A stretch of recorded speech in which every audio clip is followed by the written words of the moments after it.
The cash rate is now at a 12-year high. Let's have a look.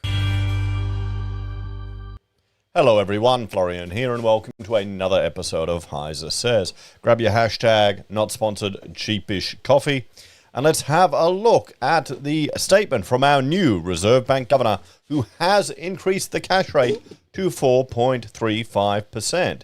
Now this was widely expected by economists, by the trading economics, by the ASX rate predictor, and most importantly indeed, by the giga-chads, financial giga-chads, who watch HeiseSays.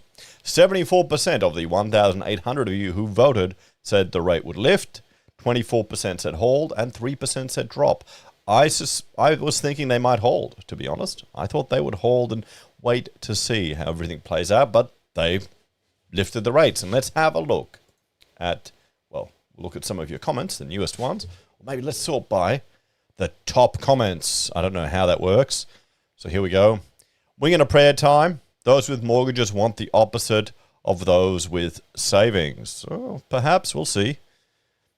I've spoken to a number of people who tell me interest rates will not go up. Well, that was wrong. If I keep saying lift, I will eventually be right. So Advanced Dad is making the reference to all of the previous polls I've done where we've gotten it wrong. But there you go. The RBA will lift by 0.25 basis points, although those relying on higher interest rates to increase their savings.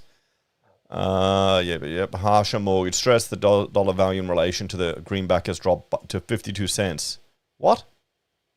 No, it hasn't. It hasn't dropped to 52 cents. Let's have a look at trading economics figures. Forex, it's at 64 cents. What are you talking about, mate? Or are you talking drop 52 cents from when it was over $1? Yeah, there you go. It's still, yeah. Let's see what else. Hopefully a lot more lifts. The Australian dollar has lost its purchasing power. Not really, not if we... It depends on your time frame. Okay? A little bit, not much. Hold for stability. They'll drop by 1%. No, it won't. Didn't think they'd lift, but they did. Still won't do anything to inflation, though. Yeah, I don't really think it will. So let's have a look at the statement by our governor here. So our new governor, our lady governor. So, at its meeting today, this honestly, regardless of, I think this is going to be damaging for Albo. He's going to take the blame for this, even if it's not his fault. At its meeting today, the board decided to raise the cash rate target by 25 basis points to 4.35%. It also increased the interest rate paid on exchange settlement balances by 25 points to 4.25. Inflation in Australia has passed its peak, but is still too high and is proving more persistent than expected a few months ago. The latest reading on CPI inflation indicates that while goods price inflation has eased further, the prices of many services are continuing to rise briskly. Well, of course, if your costs are going up, maybe your mortgage, because interest rates have gone up, and you're in a service business, won't you increase your increase the fees that you charge to pay for your mortgage? Why would you decrease it? To get more business? Not if the government's spending so much money that it doesn't matter. While the central forecast is for CPI inflation to continue to decline, progress looks to be slower than earlier expected. CPI inflation is now expected to be around 3.5% by the end of 2024 and at the top of the target range of 2 to 3% by the end of 2025. The board judged an increase in interest rates was warranted today to be more assured that inflation would return to target in a reasonable time frame. The board had held interest rates steady since June following an increase of 4 percentage points since May last year. It had judged that higher interest rates were working to establish a more sustainable balance between supply and demand in the economy. Furthermore, it had noted that the impact of the more recent rate rises would continue to flow through the economy. It had therefore decided that it was appropriate to hold rates steady to provide time to assess the impact of the increase in interest rates so far. In particular, the board had indicated that it would be paying close attention to developments in the global economy, trends in household spending, and the outlook for inflation on the labour market. Since its August meeting, the board has received updated information on inflation, the labour market, economic activity, and the revised set of forecasts. The weight of this information suggests that the risk of inflation remaining higher for longer has increased. While the economy is experiencing a period of below-trend growth, it has been stronger than expected over the first half of the year. Underlying inflation was higher than expected at the time of the August forecasts, including across a broad range of services. Conditions in the labour market have eased, but they remain tight. House prices are continuing to rise across the country. Yeah, I don't think the cash rate is going to have much effect on house prices because, well, sure, it decreases the amount people can borrow. We've got so much demand for housing. Our supply is not meeting that demand by any measure. So, okay. And they don't really count, well, they don't count the land in the CPI, do they?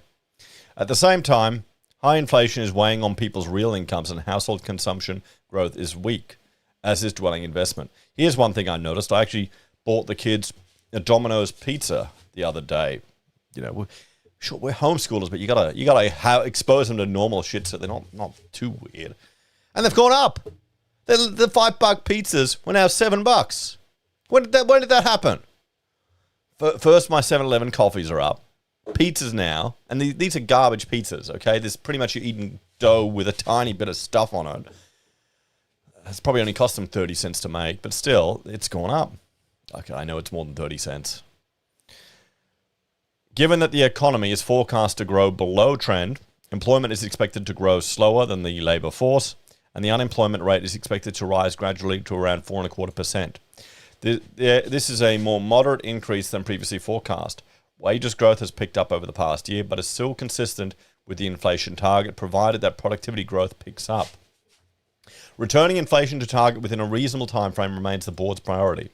High inflation makes life difficult for everyone and damages the functioning of the economy. It erodes the value of savings, hurts household budgets, makes it harder for businesses to plan and invest, and worsens income inequality. And if high inflation were to become entrenched in people's expectations, it would be much more costly to reduce later, involving either higher interest rates and a larger rise in unemployment. To date, medium-term inflation expectations have been consistent with the inflation target, and it is important that this remains the case. There are still significant uncertainties around the outlook. Service price inflation has been surprisingly persistent overseas, and the same could occur in Australia. There are uncertainties regarding the lags in the effect of monetary policy and how firms' pricing decisions and wages will respond to the slower growth in the economy at a time when the labour market remains tight. The outlook for household consumption also remains uncertain, with many households experiencing a painful squeeze on their finances, while some are benefiting from rising house prices, substantial saving buffers, and higher interest income. Yeah, this is what we're going to see is an increased divide in the strata of our economy here in Australia. The egalitarian society where housing was used as a method to lift people up. You'd come over to Australia from overseas, and here you could get a good job, get a house, you could provide for your family. My father's cousin came off the ship in South Australia, worked at the Holden factory, built a house, built another house, raised a family. You know, a bit different to getting out of communist Germany, wasn't it? But I don't think that's going to happen anymore. Not the same. And globally, there remains a high level of uncertainty around the outlook for the Chinese economy and the implications of conflicts abroad.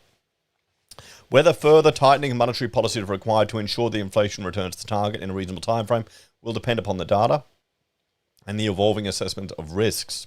In making its decision, the board will continue to pay close attention to developments in the global economy, trends in domestic demand, and the outlook for inflation on the labour market. The board remains resolute in its determination to return inflation to target and will do what is necessary to achieve that outcome. So there we go. Let's have a chat about this. So congratulations, the financial gigachads were on the money. We had another rate rise. I need to update my chart in my slide deck, but we're now at 4.35%. There you go. I mean, if you look at the long-term average, it's just returning to normal rates. 0.1% wasn't normal. If we're going to get rate cuts, we might see 3.5%. So if you're shitting yourself at 3% more cash rate with your mortgage, you got to make some lifestyle changes. Okay, that's the reality of it. You probably stretched yourself a little too far there. Anyway, let me know your thoughts and opinions on this one. And if you won on the races today, we took the kids out for a nice lunch at the pub. I had a bloody good pale ale I haven't had in a long time. We've been doing a lot of work, so this is a deadline submission victory. And well, that was expensive too. There's inflation. Anyway, guys, take care. Have a great day. I'll see you next time. Bye for now.